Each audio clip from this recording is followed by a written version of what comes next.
We are not hearing anything.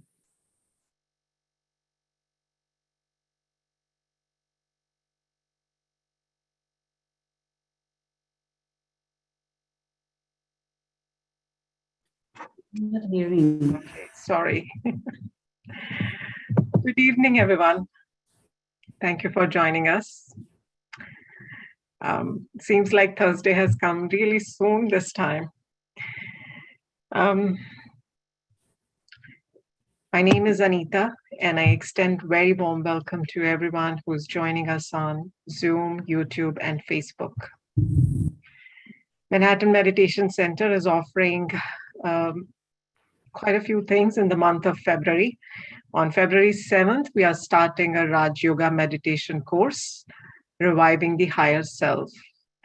The course is for 7 days. The sessions are in the evening from 6 to 8 p.m. Eastern Standard Time. And the dates are February 7th to February 13th. If you haven't already registered for the course, please do so. Registration link is available on our website. I will post the link in the chat in a little while. And please encourage your friends and family to register for the course too. If you have done the course already, we'll encourage you to do it again. It's always very helpful to revise the basics. On February 19th, this month, we are offering a workshop, Habits for Happiness. Isn't the topics are really exciting? We all need those formulas, right? Timings for the workshop are, did I say the date? Date is February 19th. It's a Saturday. Timings are morning, 10 a.m. to 11:30 a.m. Again, Eastern Standard Time. Again, registration link is there on the website. Please do register for it and ask your friends and family to also visit our website and enroll in our programs. Besides that, we also offer live meditation twice a day, Power Boost in the afternoon at 12 p.m. from Monday to Friday, and Good Night Meditation at 8 p.m. from Monday to Saturday, and at 7:30 p.m. on Sundays. So we are here every Thursday together. So we have a lot of interaction throughout the month. Isn't that a very exciting thing? Because we do get a lot of thought-provoking ideas, suggestions, which really, untangle the mind. Before I forget, one more time, the recordings of this talk as well as the previous talks are available on our YouTube channel as well as on the Facebook. So please, if you want to listen to this again or review any of the previous talks, log on to Manhattan Center's YouTube channel or the Facebook page, and you have an access to all the recordings.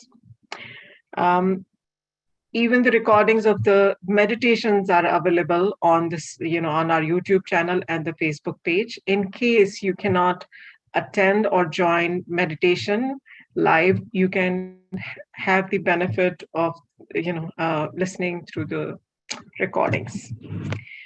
All right. So coming to today's topic. Have you ever been in a situation where your kitchen sink was blocked or your bathtub was not draining and water was all backing up? I think we all have been in those situations once in a while. And you might have noticed the whole lifestyle kind of comes to a standstill and you just don't know what to do in those situations. Now you're going to say, Anita, what that has to do with emotional health? There is a relevance I'm going to draw between the two.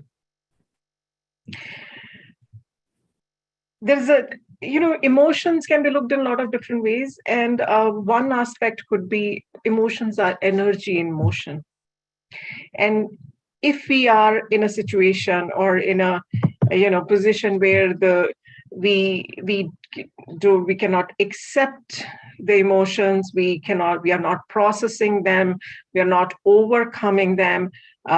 It just starts getting blocked in a way that it takes our mind into cyclical pattern. Longer we stay, bigger the blockage. And we try to do it instead of processing by saying, a lot on my mind. I want to change my mind. Let's go out. Let's go for shopping. Let's go for a walk. It does help, but ultimately, when you come back, the thoughts are still going to be with you. So we do need a method to process them, accept them, and overcome them. A lot of alternate medicine branches, talk about it and accept it in different ways. I think in Ayurveda, it is addressed as the chakras, and they say there are 7 chakras which kind of,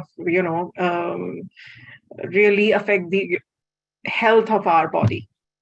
Then there is a Reiki, that is also, the energy transfer. And then there is also acupuncture, where they are trying to unblock the blocked energy. Now that blockage is not something physical, like, where we hear, oh, there is a blockage in the artery or something. This is all more non-physical. And those blockages do impact the physical health.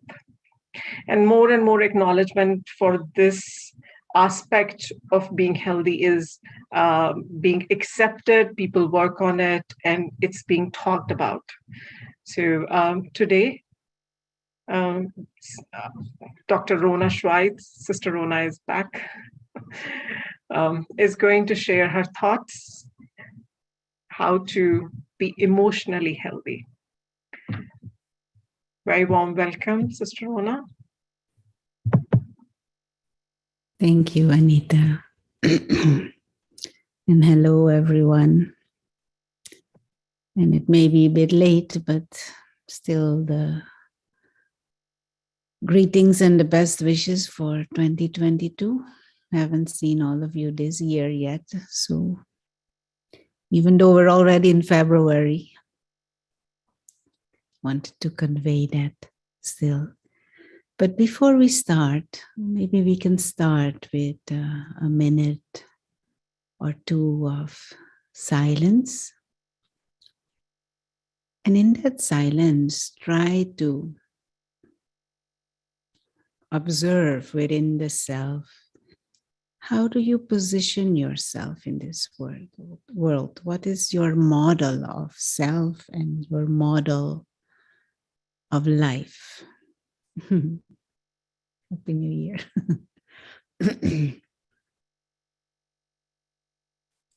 So just a moment of silence.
Thank you.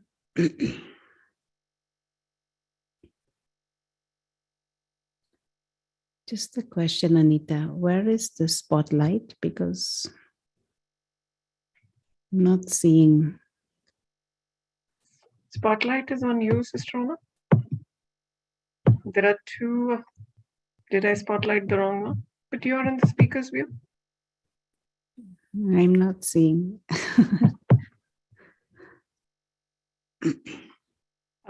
Just a second. Yeah. You have two Yeah, of them. Can you identify which one now is? it is. Now it is. Just one thing which I forgot to mention. We do have translation in Spanish available, and it's actually already on. If anyone prefers to hear this lecture in Spanish, please choose that language. Thank you.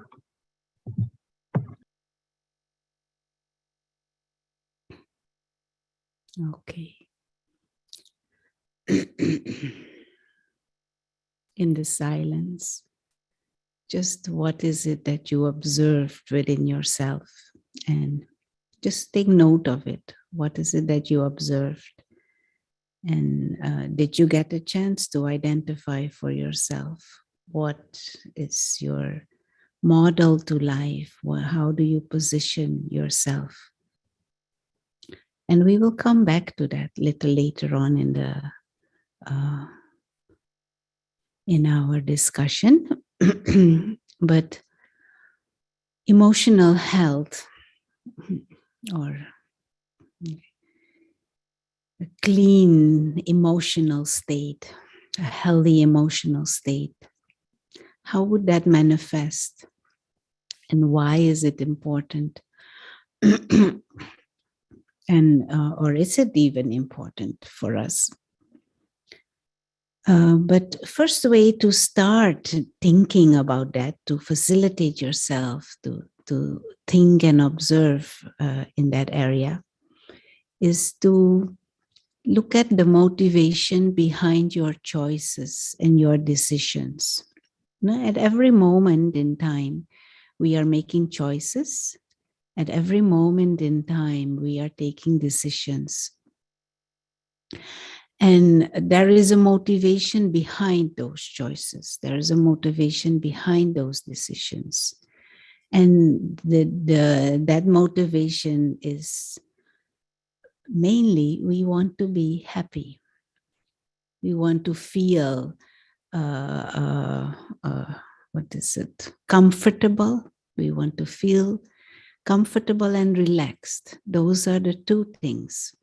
We want to experience some peace, some relaxation, and we want to be happy. We want to feel comfortable, and not just physically. Most of the time, actually, we want to feel comfortably mentally, relaxed and happy. And so we make our choices based on that deeper motivation to be happy and to be at peace, at ease, in peace.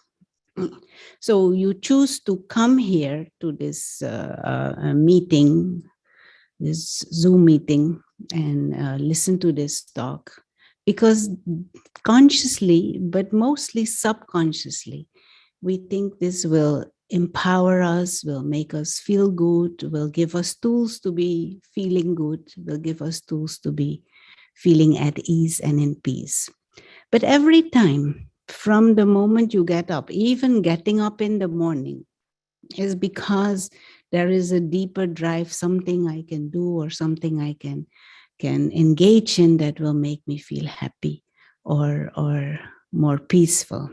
You sit in a certain way, or you choose certain things, you choose to interact, you choose to do certain things, because deeper inside there is this motivation to be happy. Now, happiness is a big driving emotion behind. And so when we choose, when we decide, when we analyze, when we We observe certain things to do or not to do, to interact or not to interact, to say or not to say. We should be clear that this truly is what we're aiming for.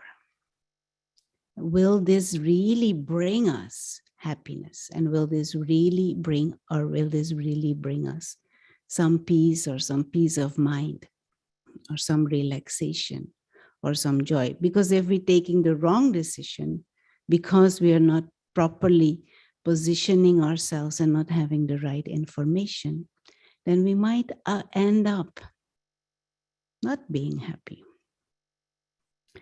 And now, coming back to this, how do we position ourselves in life? And what is our model to life? If we look at life in general, if we look at the world, if we look at society, if we look at your personal life, what are some of the characteristics by which you can describe this world? Anyone who would like to say what are some words or characteristics that describe life in general and this world? Yeah, you can say or you can type in the chat. That's fine. I was thinking, I don't know what the right word would be, but responsive, like what you give comes back to you. This world is responsive. Okay, very good. Any other word to describe? Ever changing. Very good, Joanne. Ever changing. This world is a changing world, and it is constantly changing, and it changes not necessarily, or most of the time, it changes in an unpredictable way. So this world is a changing world. It is an unpredictably changing world, and it is constantly changing. Any other word? Interactive. What is being said? Grace was also said in the chat. Mm-hmm. Beautiful. Mm-hmm.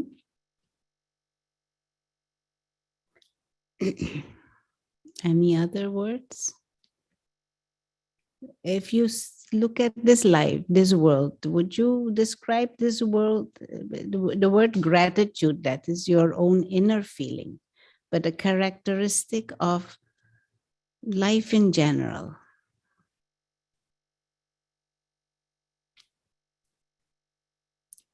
The other word I was looking for is the word things end.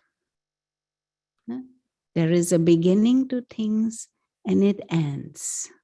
And things change all the time. And they change in an unpredictable way. Now, if we are living this life and if we're living in this world that is ever changing and unpredictably changing and doesn't ask your permission to change, and if we're living in a world where things end, where there is a beginning and things end, how can I position myself in a world like that and not and be happy and be peaceful? What position should I take in a world like that I can be happy? Now, even this body, this body changes all the time. At every moment, you're shedding skin cells. For example, at every moment, some hair fall out. And internally, all the time, cells are breaking down, are being excreted, and new cells are being formed. Body is changing all the time. And so are everything and every situation in life. Nothing really stays all the time the same. So how to position yourself to be peaceful? How to position yourself to be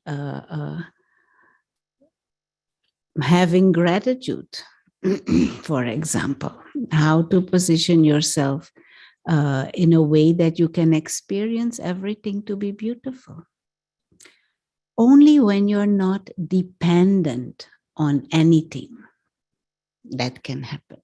If you think, for example, I can only be happy and peaceful if my hair never turns gray, if my hair will always be, what is it, dark brown or black or whatever the color of your hair is, then you will definitely not be able to remain stably peaceful and stably happy.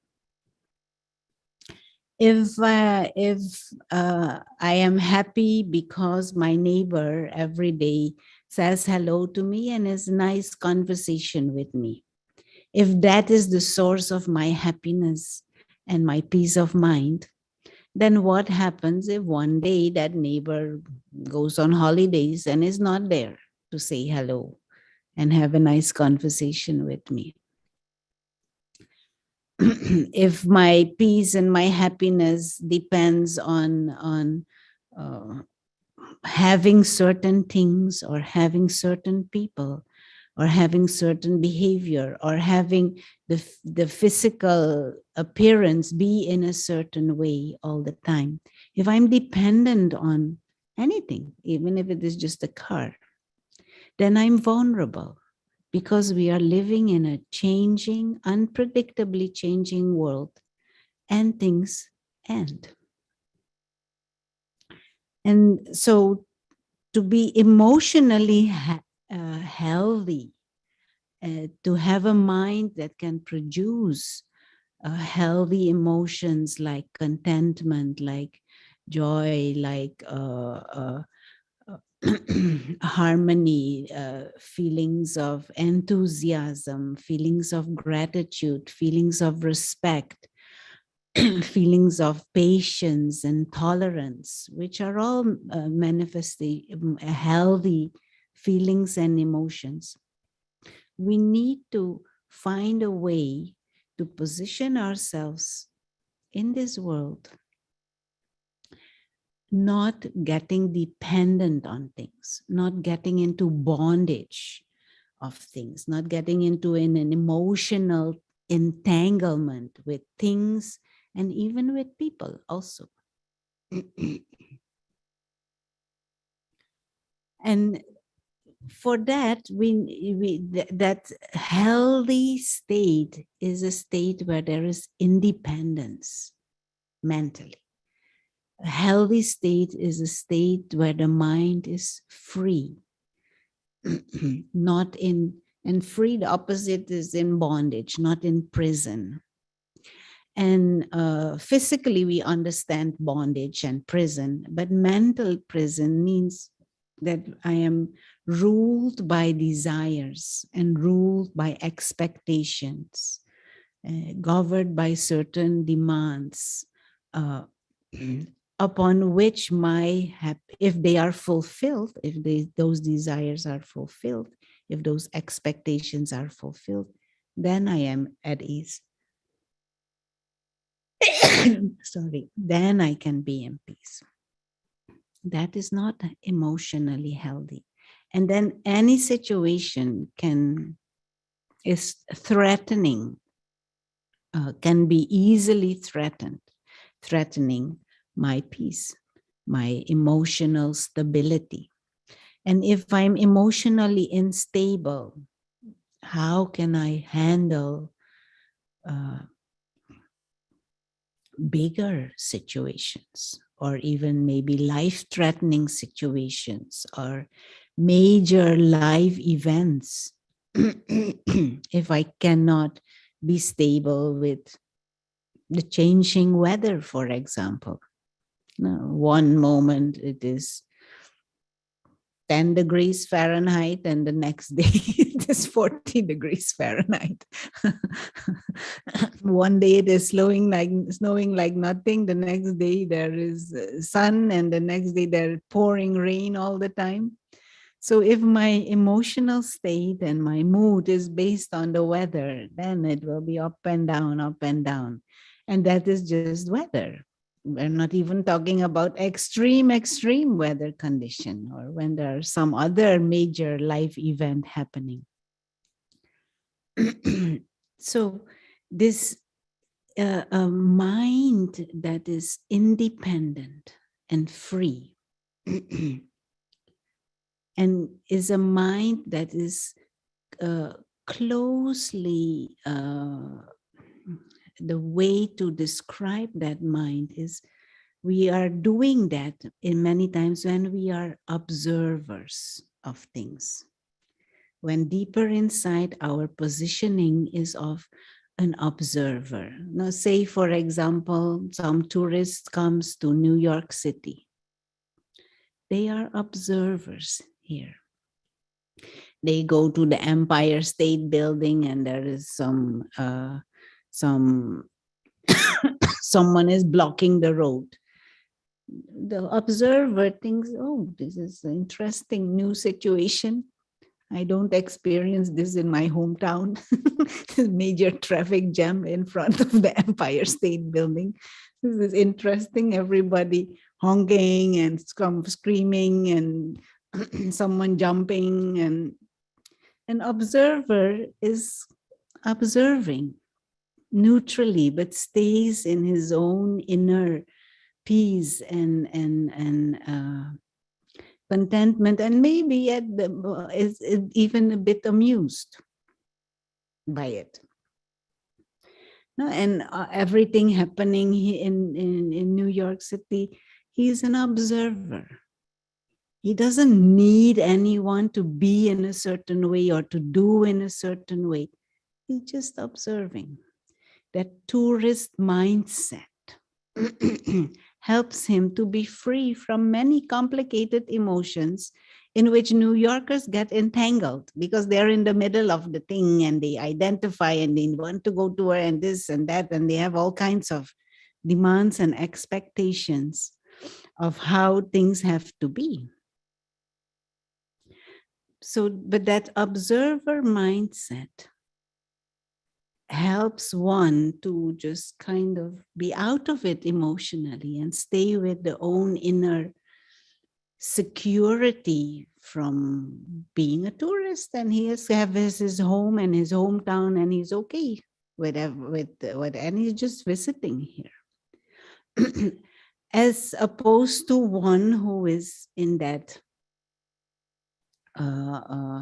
entangled mindset. I am a victim. I am what is it? I am at the mercy of these situations here. Within the spiritual context, these two perspectives we can call, one is that ego perspective, that perspective where we identify with situations, with persons, with objects. And the other one is the observer mindset, you could say. One is the ego mindset and one is the observer mindset. When we look at things from this deeper feeling of I need and I want and I desire, I, me, mine, that is the ego mindset. Whilst that observer mindset is a different perspective. It is emotionally out of it. And the same situation can happen. One who is in the observer mindset will be stable, whilst one who is in the ego mindset will get trapped in some kind of anxiety or some kind of push and pull emotionally. I want something, I need something, or gets all worked up, or gets into anxiety or in arrogance or in greed. Whilst one who is in the observer mindset has much more possibility to just remain calm. And I'm just sketching these two completely opposite positionings. It is very possible that we shift. One moment we're in that observer mindset, but then the things pull us into some ego perspective. And so this emotional health is connected with, am I able to come out of the ego mindset? And ego, that word ego, we use for how do I identify myself? What is the mental image and the identity that I carry for myself? How do I see myself in relationship to life? And so if I identify, I get attached and I identify with something or with this body or with a certain role that we play, that we call ego. And so every situation and everything also, we can look at it from different angles. And say, for example, this mic, I can look at it from this angle and I see certain things in a certain way. But if I look at it from the angle above, I will see it differently. If I look at it from an angle aside, I will see something different.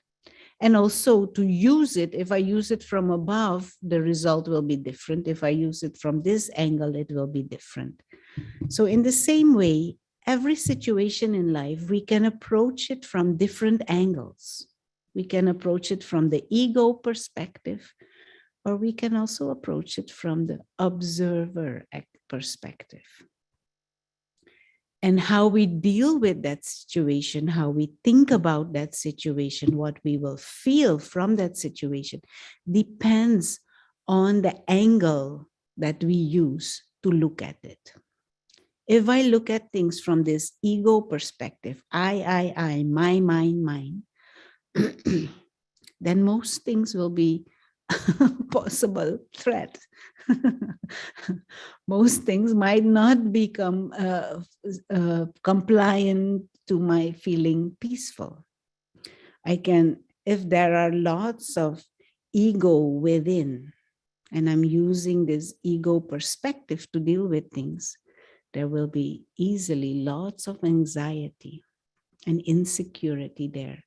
Because this ego all the time wants, how can this situation be of benefit to me? What can I get from this? Are these people praising me? Are these people a threat to me? Are they cooperating with what I want to achieve? That is the ego perspective. And most of the time, it will not be like that. People are not living their life to cooperate with me. They are living their life for themselves.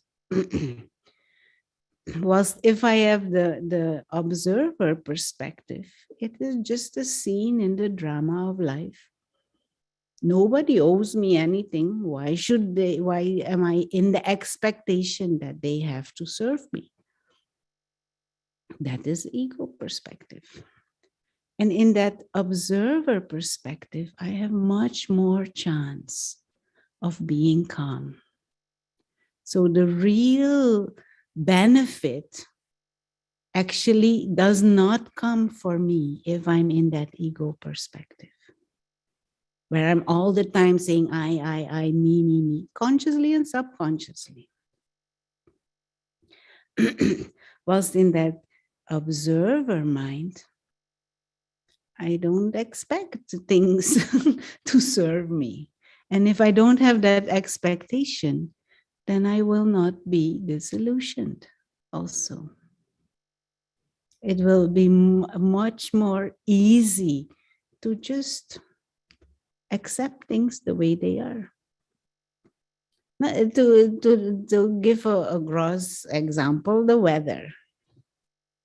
Why should I be expecting that the weather has to be favorable for me? Why should the weather be according to my liking? I may be liking tropical temperatures. Why should the weather facilitate me?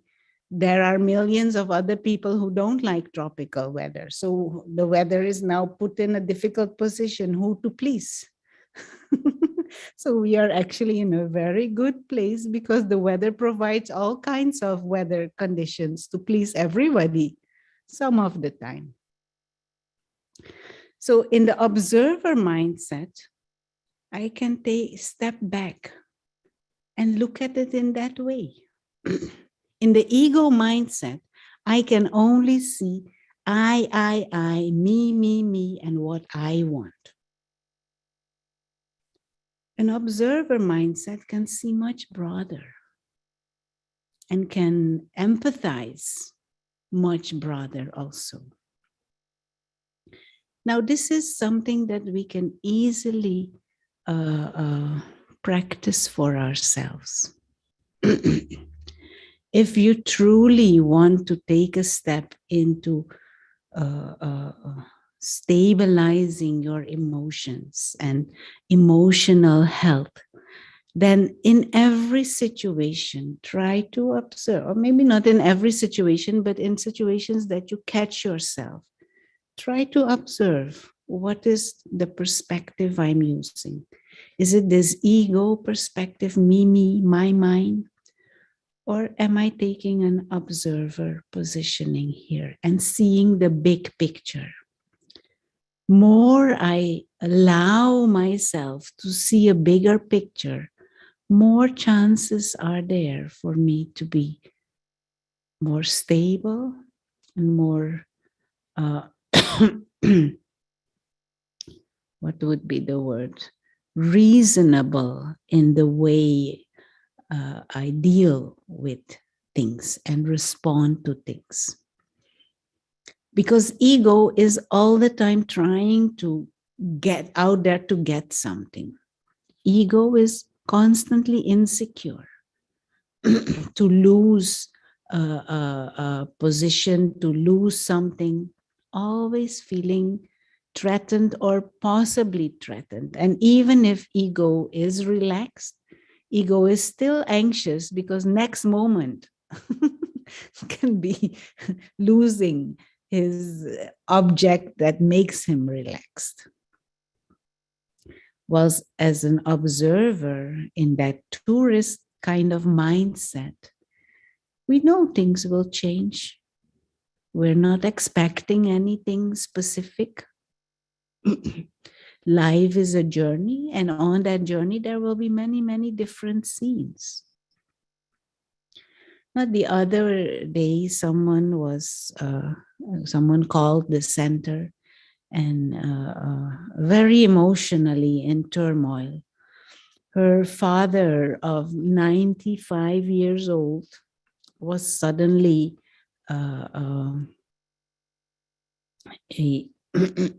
not feeling well, and was taken to the emergency, and he was in the hospital. He was stable in the hospital, but he has been healthy all his life. So she is in an emotional turmoil. Why is this happening to him? He's such a good man. He lived his life, all his life so healthy. Why?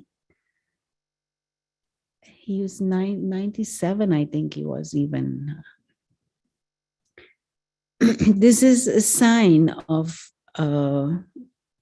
not having that observer perspective. First of all, in this day and age, to live healthy until 95, 97 is an immense, immense blessing. But she was not able to see that at all. Completely locked into why is he not healthy now? But not only mind is ruled by some desires and expectations, on top of that, those desires and expectations in connection with him and his health are actually a bit reasonable. First of all, there is no body can last eternally. The body gets old. This is a reality. We know it. But still, there is a certain expectation that nothing should happen ever. And on top of that, 95 years old, one should be thankful. 95 years he has lived in good health. This is a great thing. So if one takes an observer perspective, one can see, okay, he is not healthy now. There is some issue going on. But one can also see the bigger picture. There has been a whole life of health. And put things in a broader context. And that will help me be in a better position to have feelings of gratitude, to have feelings of care instead of feelings of panic and feelings of loss and feelings of why is this happening? And the mind is in a turmoil. What decisions, what choices can you make in a situation like that? What kind of thoughts will the chaos will be happening inside? Because it is a selfish, limited ego perspective instead of an observer perspective. And this is just one example, but in every situation. So this is my suggestion in this case is learn to see or train yourself in every situation to see a bigger picture and ask yourself, is this ego perspective or is this an observer perspective? Be out of it. And now in the spiritual context, if we bring in the spiritual knowledge tells us our natural nature, we exist as beings who are actually naturally observers. Consciousness, the being of consciousness, the soul, and I'm pointing to the forehead because this is from where the soul, the being of consciousness operates and from where the body is being operated. We exist as spiritual beings who have come into this physical world, onto this planet, into this body for a temporary period of time. That is the nature of things. We all know there is a moment that the soul comes in the body is born, and there is a moment that this body has come to the end of its lifespan, and then the soul will leave again. So we are in this world as visitors, just like that tourist visiting New York City. The soul, the being of consciousness, is a visitor in this experience of matter, this life, this drama of human life. Visitor.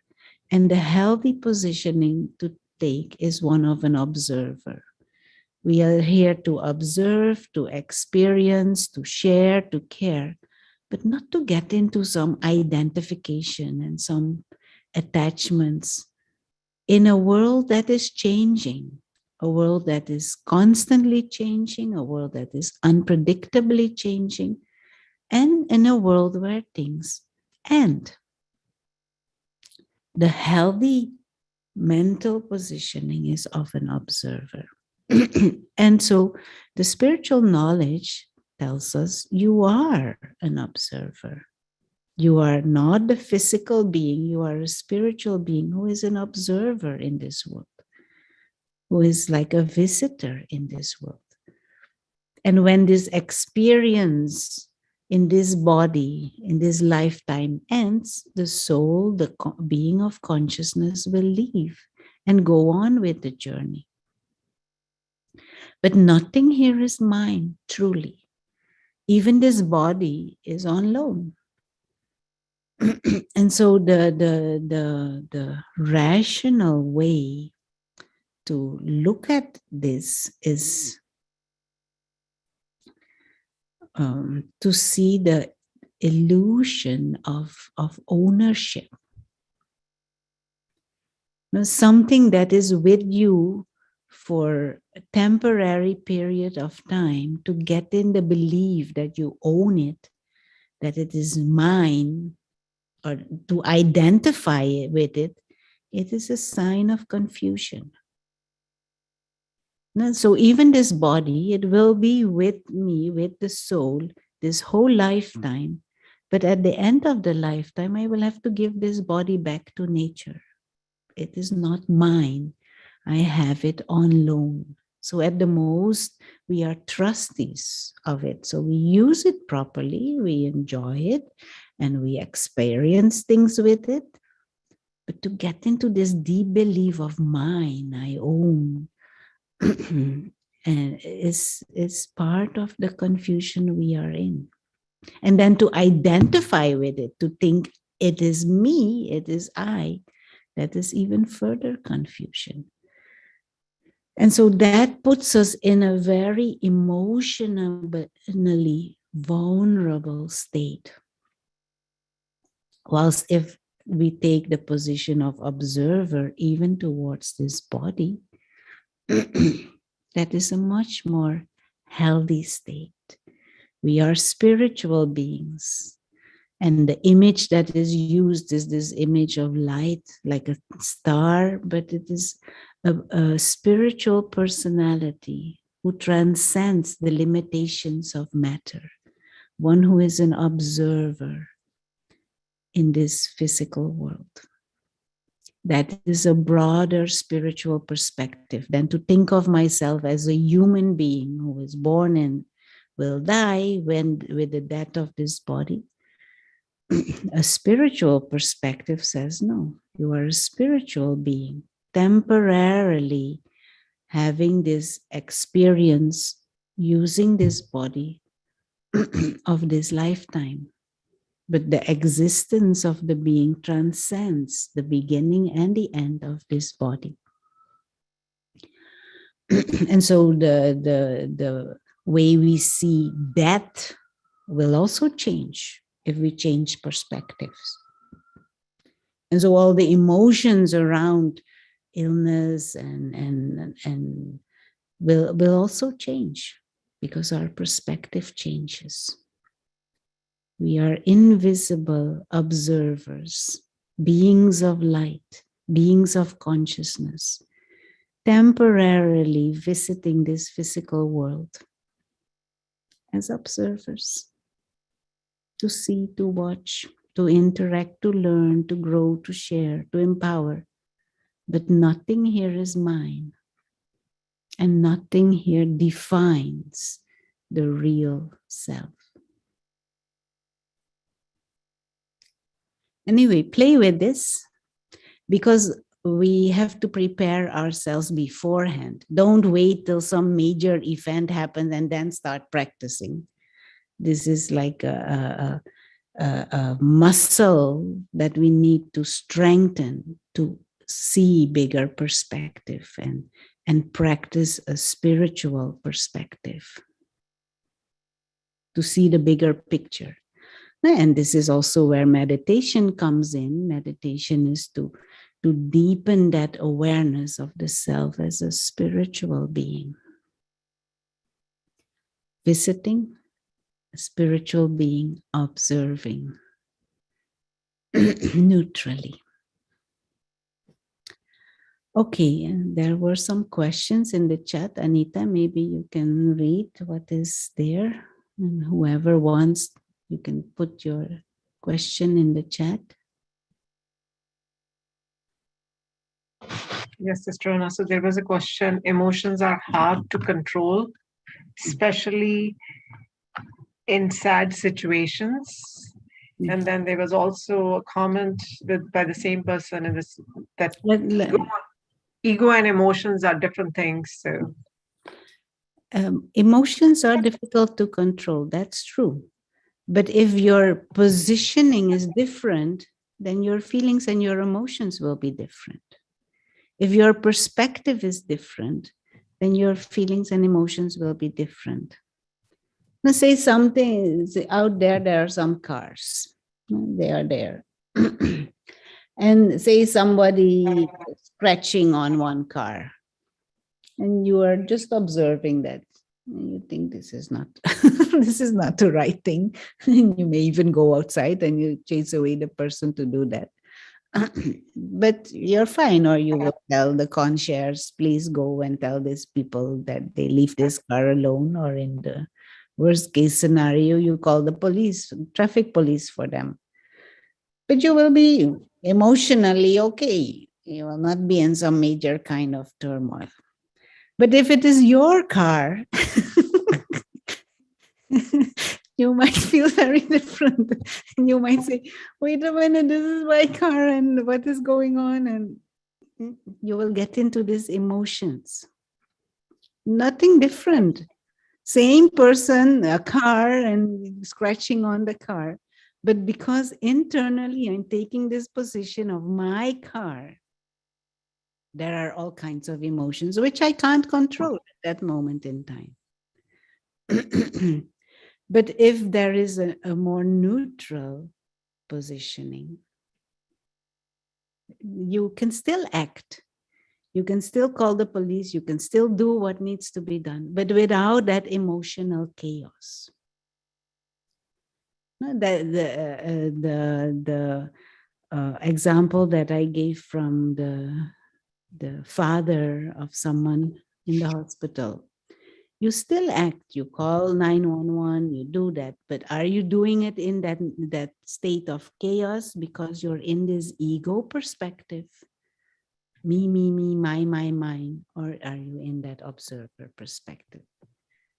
And so the consciousness, the awareness, the state of identity behind your thinking, with that you face the situation. And if you're in an ego state, all kinds of emotions will all the time govern you. And that you cannot control. But if you have trained yourself and there is a deeper conviction where you see things from a spiritual perspective, then there will be other feelings, and that there will be other emotions.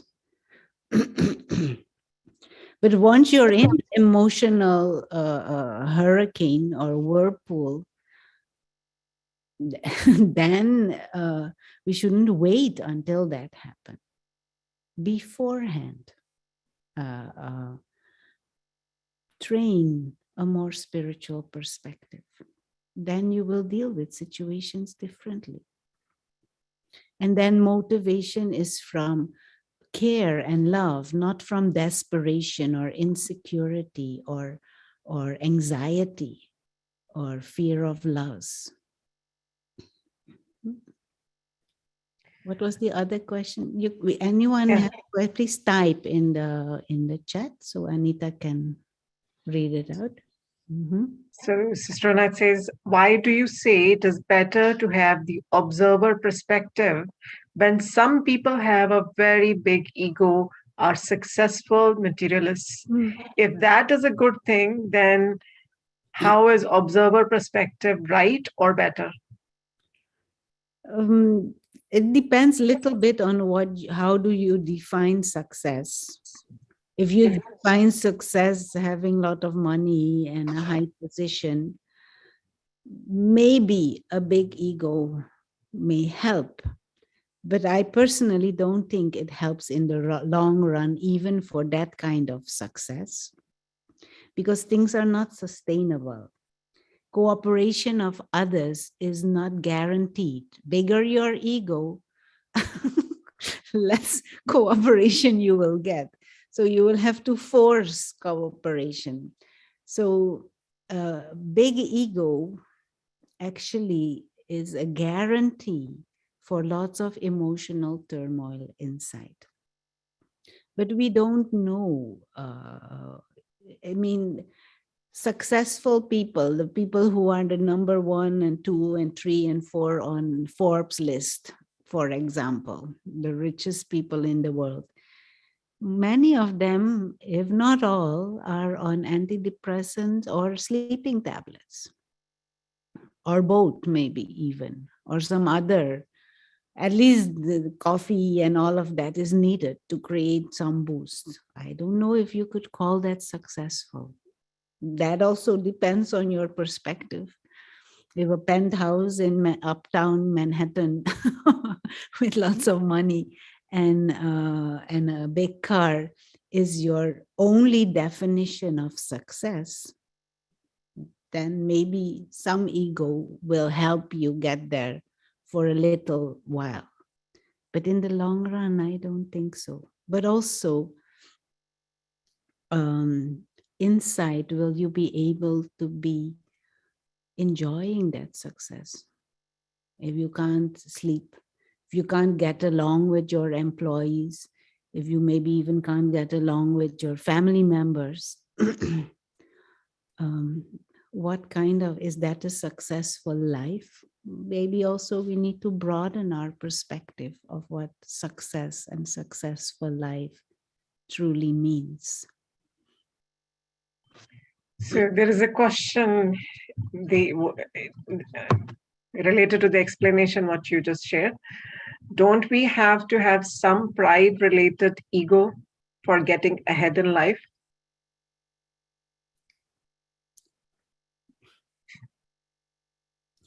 The best thing I can say is experiment for yourself.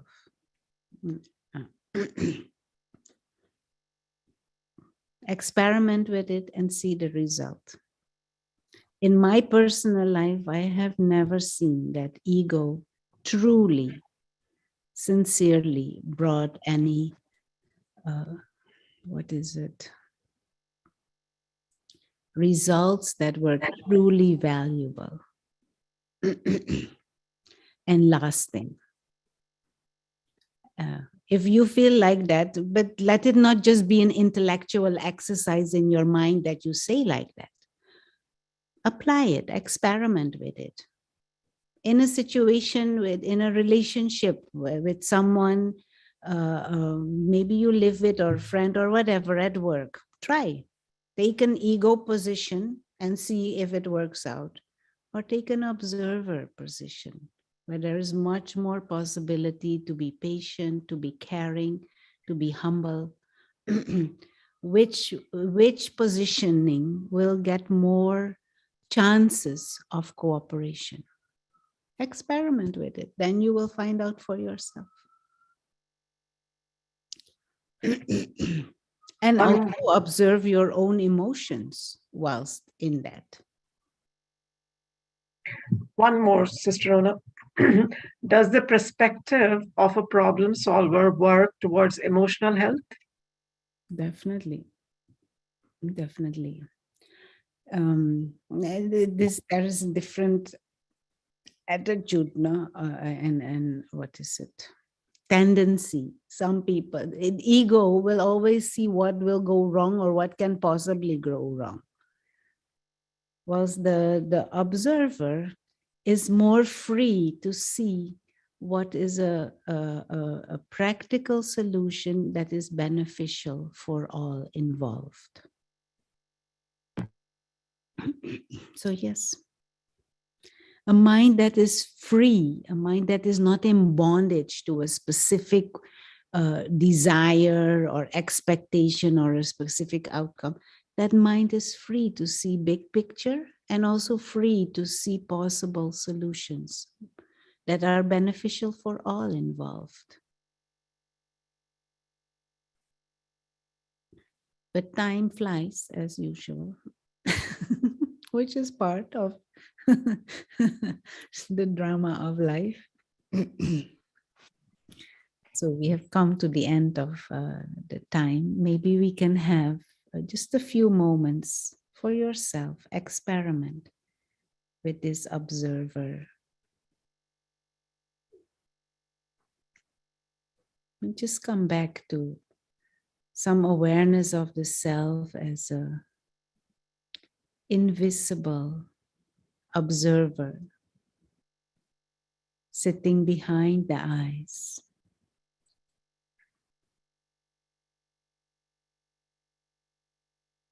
timeless being of consciousness.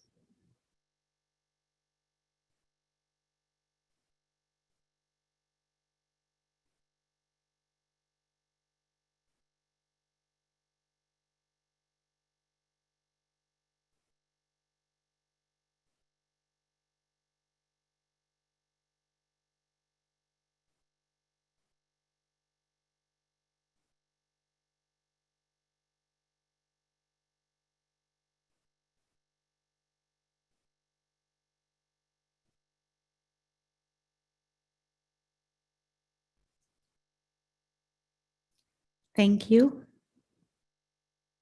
Until we meet again.